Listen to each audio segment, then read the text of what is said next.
Hello again guys and good day. Nandito naman tayo para i-update uli yung current situation natin guys. Imagine guys, no, natapos na tayo ng cargo discharging operation kanina at 7 AM. At naghintay nga tayo dahil medyo malayo pa yata yung pinanggalingan ng mga tugboat para kumalas na tayo sa pinagdikitan nating barko. So, nag-standby na tayo sa makina, no, at 3:30 PM. So, habang naka-standby doon guys, no, medyo wala pang balita. So, umakyat muna tayo dito para gumawa tayo ng update, no.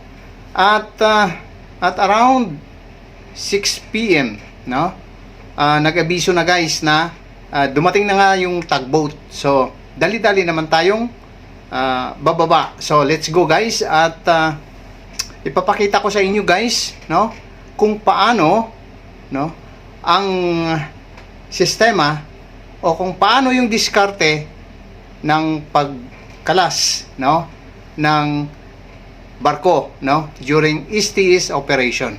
So, panoorin nyo guys at makakuha rin kayo ng idea. So, let's go.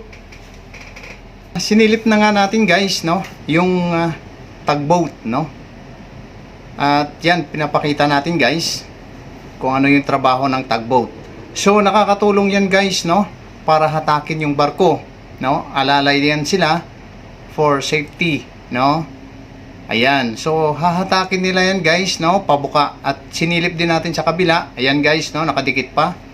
At nakatali pa, no. So, intact pa yung tali. So, naghihintay na lang yan guys na, ayan na. So, sa pupa, no.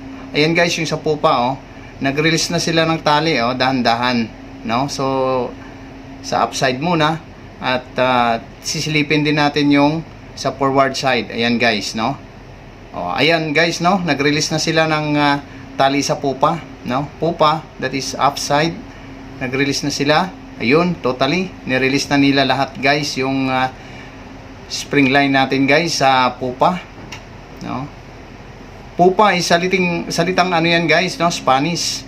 At yan guys, no, sa forward din, no, sisilipin natin na nakalaylay na rin yung ano nung forward na ano natin, tali.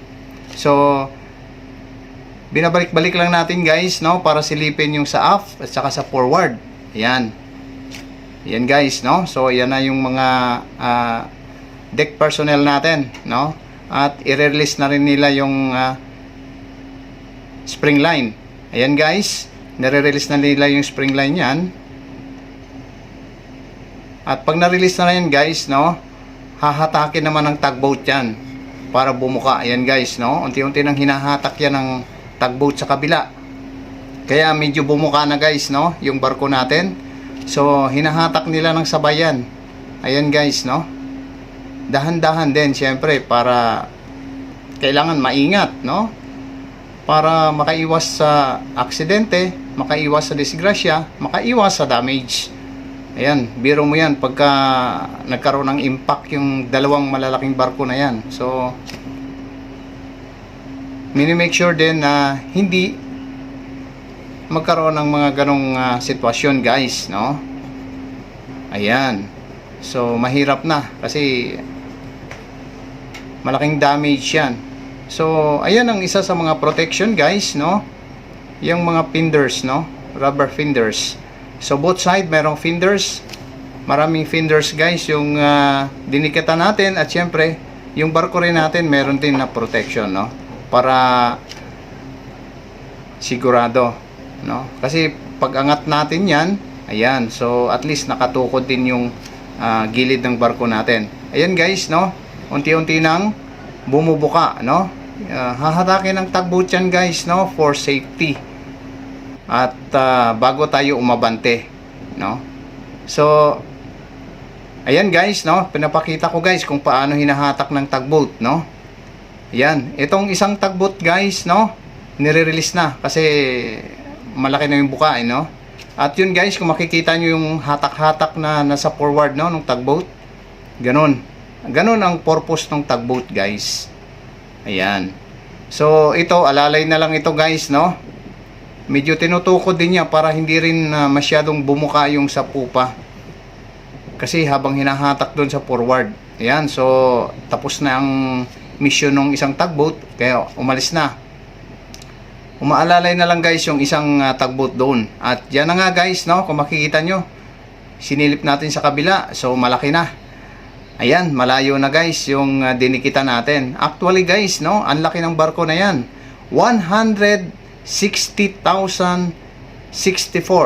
no? Gross tonnage. So napakalaki.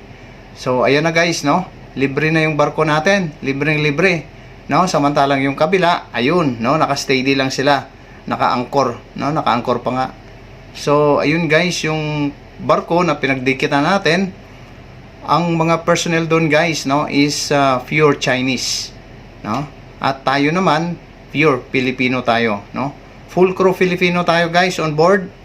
At yan na guys, no, libre na. So ayan, ni-release na rin yung isang tugboat na natitira. So ayan na guys, ayan na, pababay na rin sila guys. So ayun silang dalawa guys, no, yung nag-assist sa atin. Pero nung pagdikit natin sa kabilang barko noon guys, tatlo talaga sila, no? Isa sa forward, isa sa gitna, no, sa midship, at saka isa sa bandang aft side, para hindi yung pagtulak ba medyo pantay. So ayan guys, no, libreng-libre na yung barko natin. So sail out na. Ayan guys, libre na.